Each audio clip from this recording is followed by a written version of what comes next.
Let us begin by stepping together into the quiet hush of an ancient Egyptian night. Imagine the Nile at dusk, the sky painted in rose and gold, the river carrying whispers of papyrus reeds swaying in the breeze. Torches flicker along the sandstone columns of the Temple of Philae, their flames casting graceful shadows of gods and goddesses onto sacred walls carved with millennia of devotion. Incense curls through the air, sweet with myrrh and lotus. A priestess lifts her hands beneath the star-crowned image of a woman with outstretched wings. Isis, the throne, the great enchantress, mother of all. As we enter this temple of remembrance, allow your heart to soften and your breath to slow, for tonight we do not study myth as mere history, a story that has traveled through the bloods of civilizations, through the prayers of mothers, the tears of mourners, the chants of mystics, and the dreams of seekers. A story that reveals not only the divinity of Isis, but the sacred feminine that lives within the human soul. Isis is not just a goddess of ancient Egypt. She is a symbol of love that restores, of wisdom that heals, of feminine power that nurtures and resurrects what has been broken.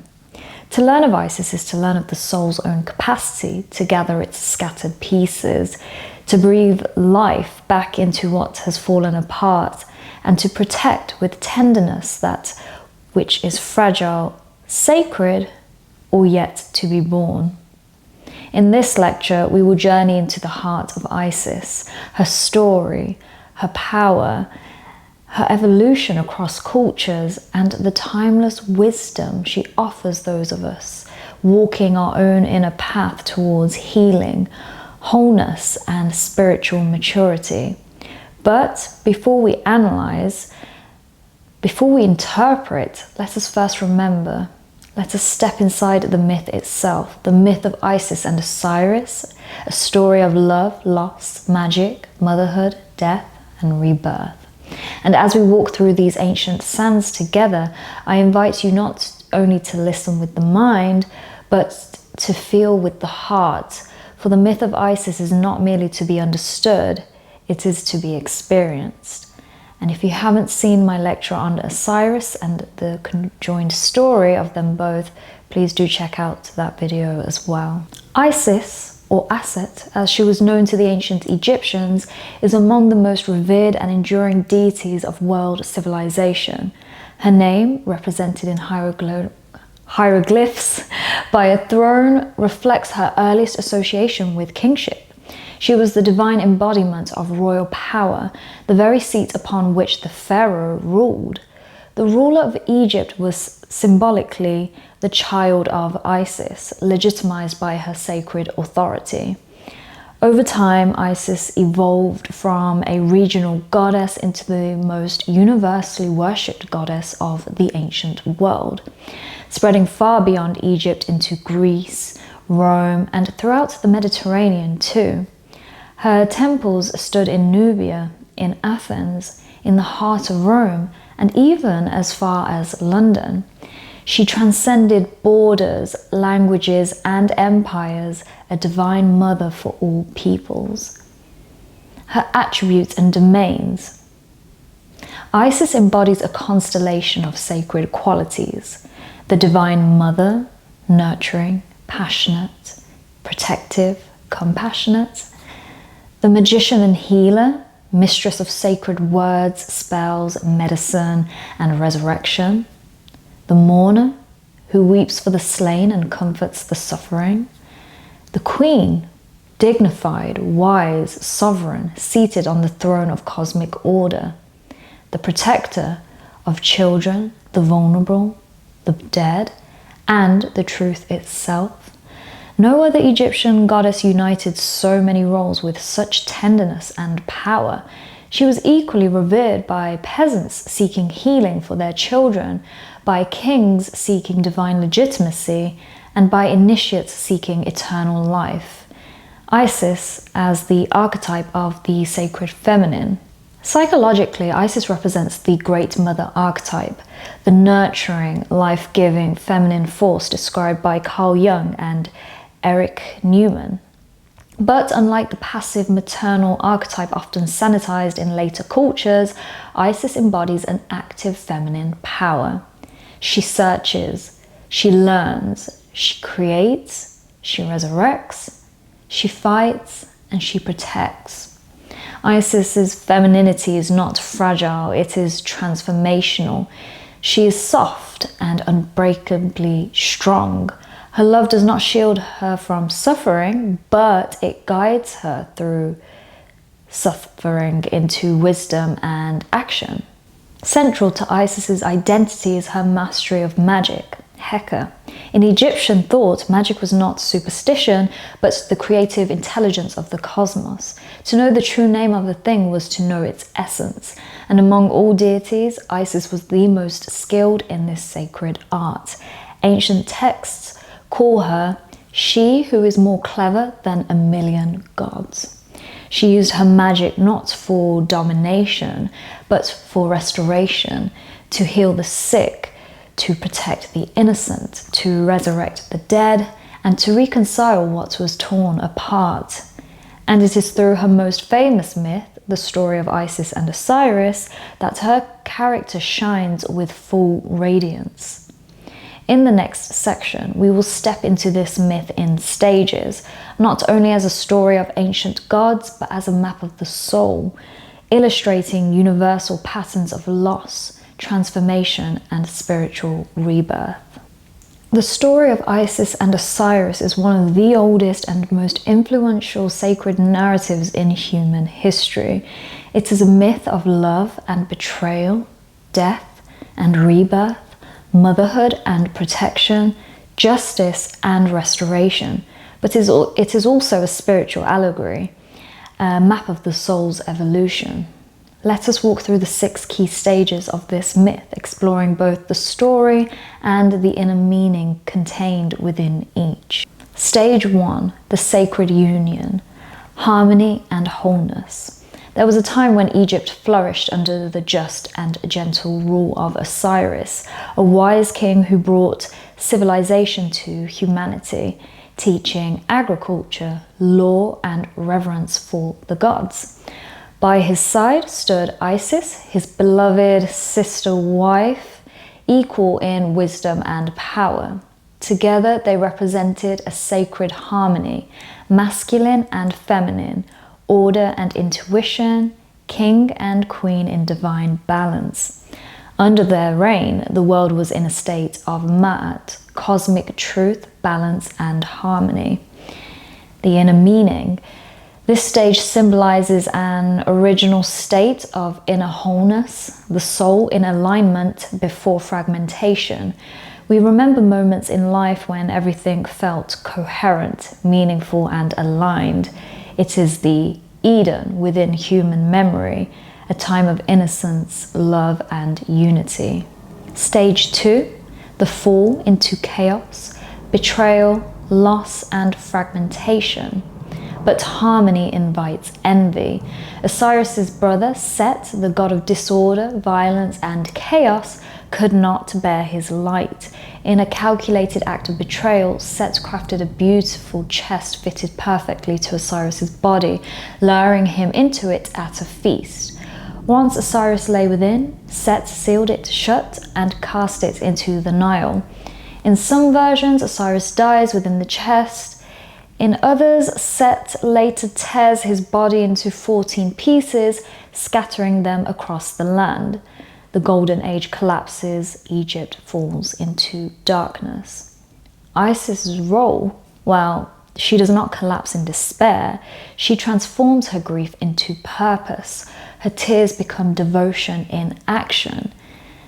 With this inner meaning, every life experiences this stage. A rupture, a loss, a betrayal, a trauma.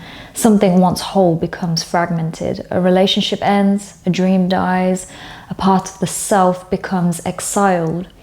Osiris's dismemberment represents the fragmentation of the self, psychologically, spiritually, and emotionally. Set is the force in life that shatters what we cherish. The fall is necessary in the journey of growth, for only what breaks can be reassembled into a deeper wholeness and understanding. Stage 3, the search, devotion, healing, and the gathering of the pieces driven by love and unwavering loyalty. Isis embarks on a long, arduous journey to find her beloved's body. She travels across Egypt, guided by intuition, by grief, and by a deeper inner knowing that love must not abandon the lost. With the help of her sister, Nephthys, the jackal-headed god Anubis, and her own magic, Isis locates each fragment of Osiris and reassembles his body, performing the first rituals of healing and mummification. She does not turn away from what is broken. She touches each piece with reverence. She restores dignity to what was violated. This is the stage of inner work, the soul's labor to gather its scattered parts. It mirrors the psychological journey of healing, trauma, integrating shadow, reclaiming forgotten talents, and bringing home the lost aspects of oneself. Isis is the archetype of the inner healer, the part of us that chooses to comfort pain with courage rather than numbness. She teaches us that the only way to heal is to turn forward what hurts, not away from it. Stage 4, death and resurrection. Love conquers the impossible through sacred words, breath, magic, and devotion. Isis performs an act no other deity had achieved. She resurrects Osiris. Life returns to him, not to remain in the physical world, but long enough for a final union of love, long enough for Horus to be conceived. Osiris is reborn not as king of the living, but as lord of the afterlife, ruler of the realm of spirit. Death is not reversed, but transformed. Resurrection here is symbolic of the rebirth of consciousness, the emergence of a new self after suffering. Not a physical, but spiritual. Not a return to how things were, but a transformation into something wiser, deeper, and more eternal. What dies in us is the old form, and what is reborn is the essence, purified, spiritualized, and elevated. This stage teaches that love, wisdom, and inner work can transform even the most irreversible losses. Healing does not erase the wound, it transfigures it. Stage 5, the Divine Mother. Protection of the new light, knowing Set would seek to destroy the heir of Osiris. Isis retreats to the marshes of the Nile to give birth in hiding. Alone, vulnerable, yet guided by a divine purpose, she brings forth Horus, the falcon child. Isis becomes the unwavering mother, nursing, protecting, and nurturing the fragile young god. Many healing spells in ancient Egypt invoke Isis's magic to save Horus from scorpions and illness, and by extension, to save any child in need. After rebirth comes a new beginning, a new life, chapter, identity, or calling, but it begins fragile, like an infant. It must be protected from cynicism, fear, negativity, and inner Set-like forces that would sabotage growth. Isis here represents the inner guardian of our spiritual rebirth, the wisdom that shields the tender new self until it is strong enough to stand. She teaches us patience, nurturing, and devotion to our becoming. Stage 6, restoration and justice. The triumph of truth when Horus comes of age. The battle with Set cannot be avoided. Isis supports Horus in his trials using discernment, intelligence, and compassion. In some retellings, she even shows mercy to Set, illustrating that justice without compassion becomes, well, tyranny. Ultimately, truth prevails, Set is defeated, Horus becomes rightful king on earth, Osiris rules in the spirit realm, and Isis, mother of the king, is honored as queen of heaven and earth. Order, Ma'at, is restored. The final stage symbolizes integration and wholeness. The conflict within the self resolves. The higher self, Horus, takes its rightful place. Chaos is not annihilated, but harmonized. Wisdom, the feminine, the Sophia, guides strength, the masculine, into righteous action. This is the soul healed, matured, and aligned. Through these 6 stages, the myth of Isis is revealed not merely as a divine story of gods and just that, but as a mirror of our own inner evolution. We all begin in unity, we break, we seek, we heal, we protect what is newly awakened, and if we persevere, we come into a deeper wholeness. But that's just an never-ending cycle that just gets deeper and deeper. In the next section, we explore how Isis's wisdom can be applied to our modern lives, not as abstract myth, so to speak, but as a guide for emotional healing, spiritual resilience, and embodied feminine intelligence. Myths endure not because they entertain, but because they enlighten. The story of Isis is more than a myth of gods, of course. It is a guide for the human journey. Her qualities offer us a living blueprint for healing, growth, and spiritual maturation. Let us explore how we can apply Isis's wisdom in our daily lives. Healing through love and devotion. Isis teaches us that love is an active force of restoration. Healing is not passive, it is an act of devotion. There will be moments in life when it scatters us, when we or those we love feel broken beyond repair. And in those moments, Isis invites us to respond not with despair, but with devoted care. She reminds us that a healing life is built through consistent, gentle actions, such as offering presence instead of avoidance, listening before judging, being willing to show up for the wounded in ourselves and others. Isis shows that healing begins when love moves from feeling into action, and that is just so beautiful. Ask yourself, where in my life is something calling to be healed?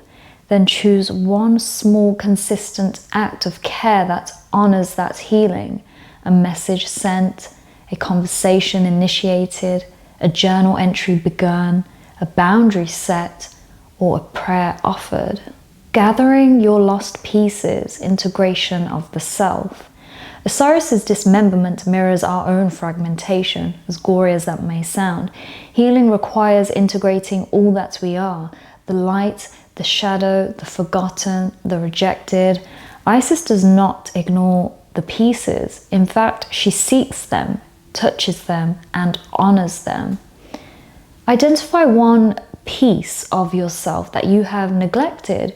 It could be your creativity, your playfulness, your rest, your voice, your spirituality. Invite it back. Make time for it again. Integration is not an event, it is a loving practice to maintain and nurture. The feminine way of strength, intuitive, wise, and compassionate. Isis's power is not forceful, it is intuitive, intelligent, subtle, creative, and rooted in love. She shows us a different kind of strength, the feminine strength. Strength that listens, strength that nurtures, strength that transforms rather than destroys. The next time conflict arises, try responding with Isis-like strength. Pause, breathe, seek understanding, and ask, what would bring healing rather than victory? This does not mean being passive and being a pushover. It means being powerful with compassion, protecting the new and the sacred. Horus began as a fragile child. Our rebirths are the same, delicate at first. Isis shows us the importance of protecting what is newly awakening within us, whether that is a new boundary, a new career direction, a new belief, or a new version of ourselves.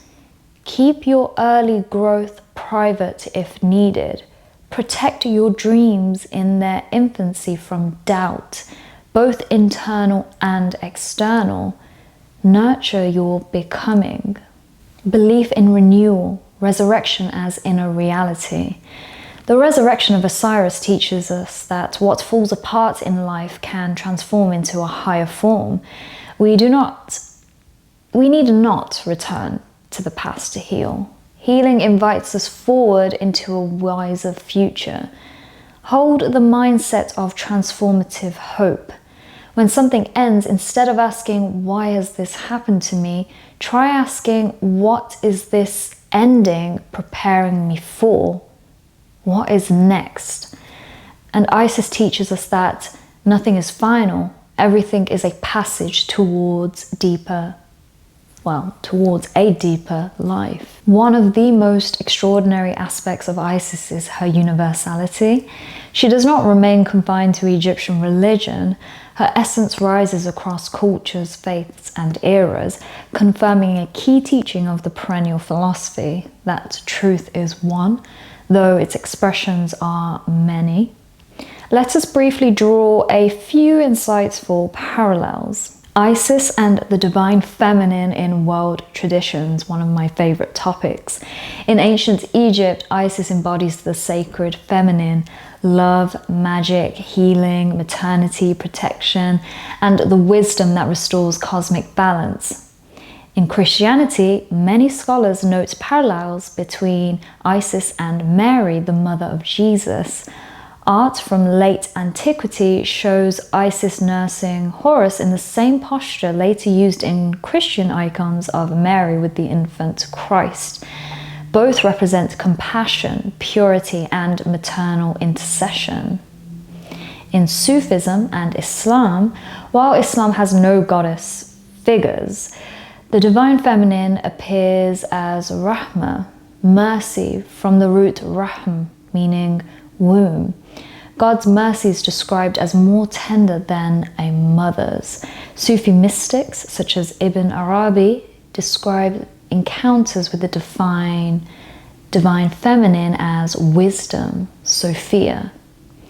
In Hinduism, Isis mirrors Shakti, the cosmic mother, source of energy and creation, embodied in goddesses such as Durga, Parvati, and Kali.